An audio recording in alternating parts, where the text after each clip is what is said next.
Welcome back to the weekly news roundup. This is the privacy edition. These are recorded live Fridays at 9 o'clock p.m. Eastern Standard Time.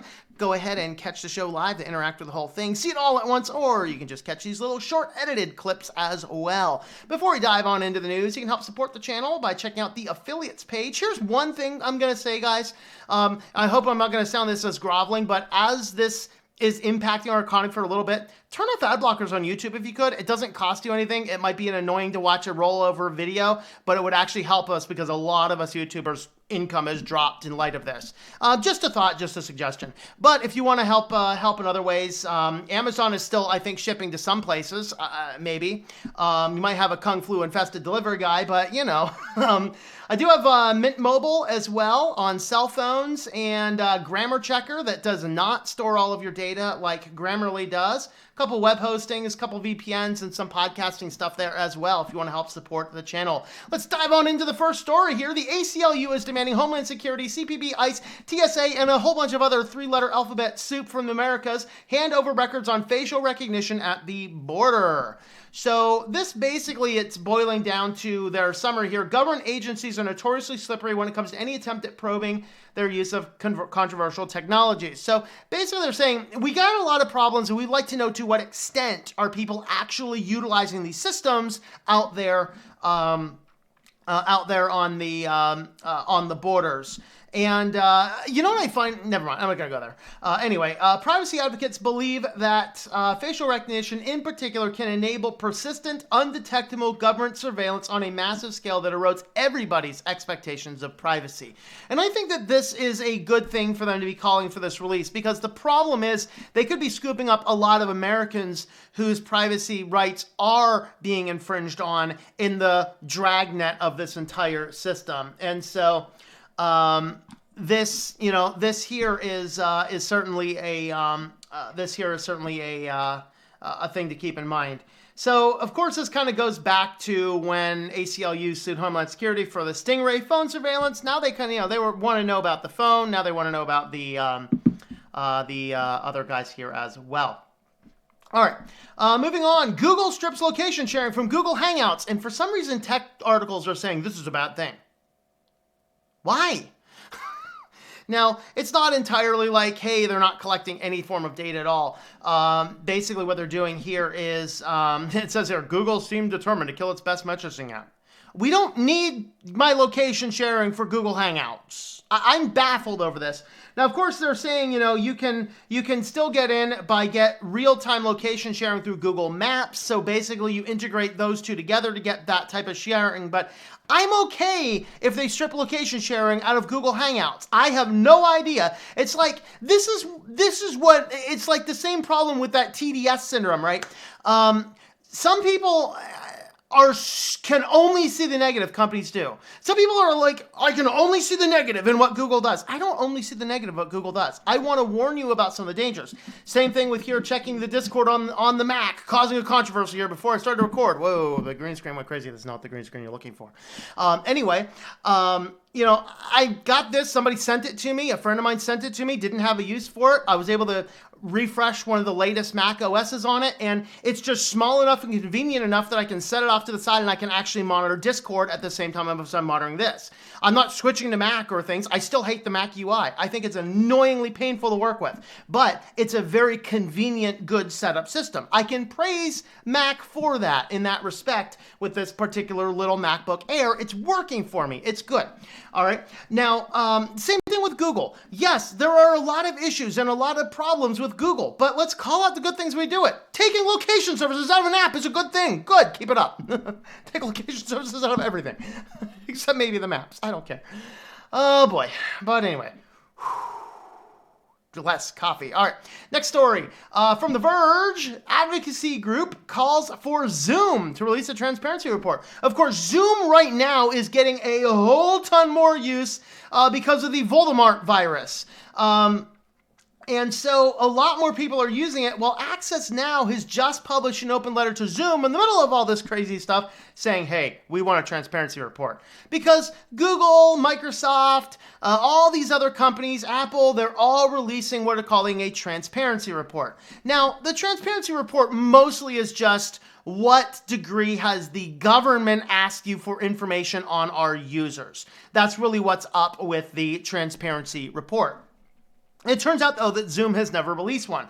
So we don't know to what extent Zoom is collecting data and to what extent it hoards data and to what extent they are cooperating with law enforcement to share that type of data. That's what this group Access Now is asking Zoom to do. Zoom has replied and basically said, hey, we've received the letter. We're looking at what to do with it. Access Now, would you just calm down for a little bit?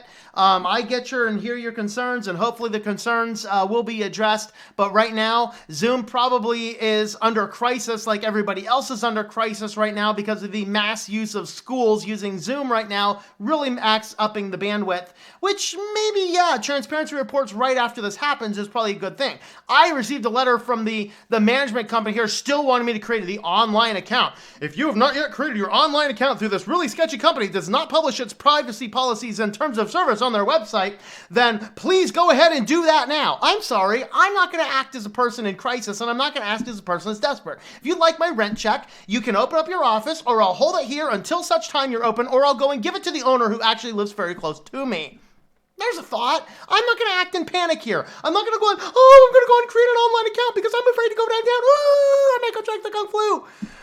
My lands, people, calm down a little bit. Just calm down, calm down, calm down. So they've closed their office. I don't know how I'm going to pay rent this month. They have 10 days to open it back up. Anyway, Access Now is asking Zoom to share the following the number of government requests for user data you receive by country with compliance rates and your procedures for responding, the circumstances when you provide user information to government authorities, policies on notice to potentially affected users when their information has been requested or provided to government authorities or exposed by breach, misuse, or abuse, policies and practices affecting the security of data in transit and at rest, including multi-factor authentication, encryption, and retention, policies and practicing affecting freedom of expression, including terms of use, content guidelines for account holders and call participants, as well as statistics on enforcement.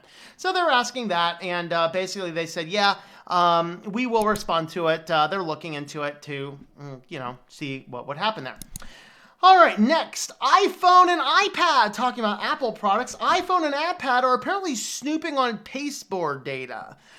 Be careful what's in your clipboard. It turns out that several apps, I think TikTok was in the list, 8Ball Pool, Hotels.com, many other texts were able to read the clipboard data. So if you put something in your clipboard, whether it was a link or, please don't do this, a password, you open up these apps, whatever's the last item in your clipboard, these things could read it.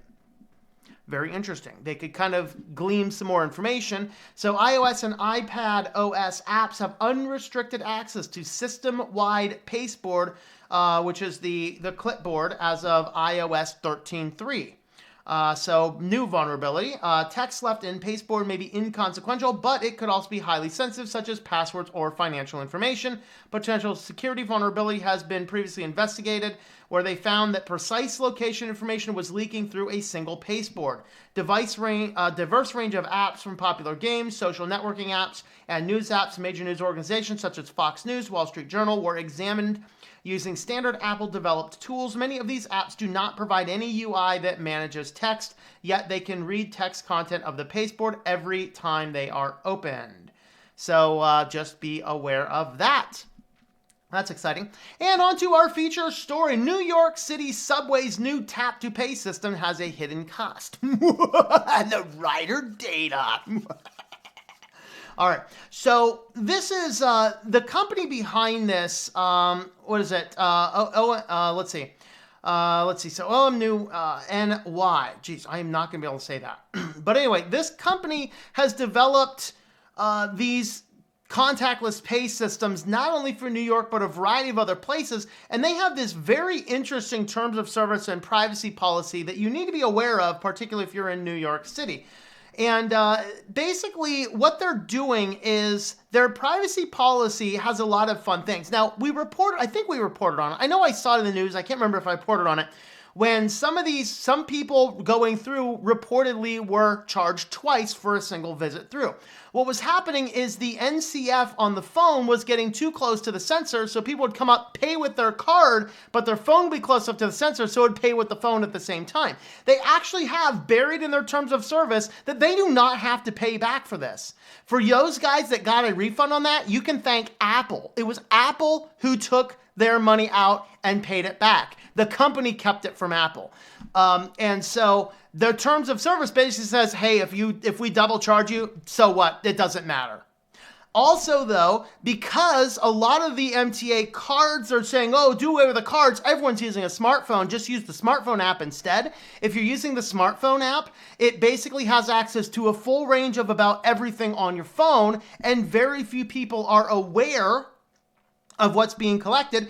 And the company behind this has the full ability, according to their privacy policy, to collect, store, share, and monetize that data indefinitely, all through utilizing your phone's systems. This is why, people, do not use your phone for anything other than simple calls. Never attach two-factor authentication to a phone number or a text number. Do not allow apps to have all these different things. If you are using a phone for two-factor authentication, use an app for that, not a text message authentication. Extremely dangerous to be using that, a text message, or a lot of your other phones for things like this.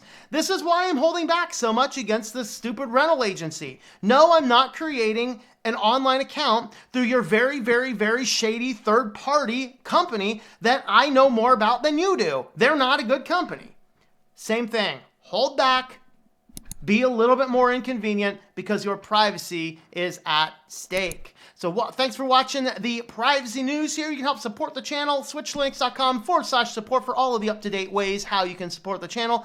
If you have not already subscribed to the channel, thumbs up the video, or all that fun stuff, go ahead and do that now. Thanks for watching, and I hope that you enjoy switching to Linux.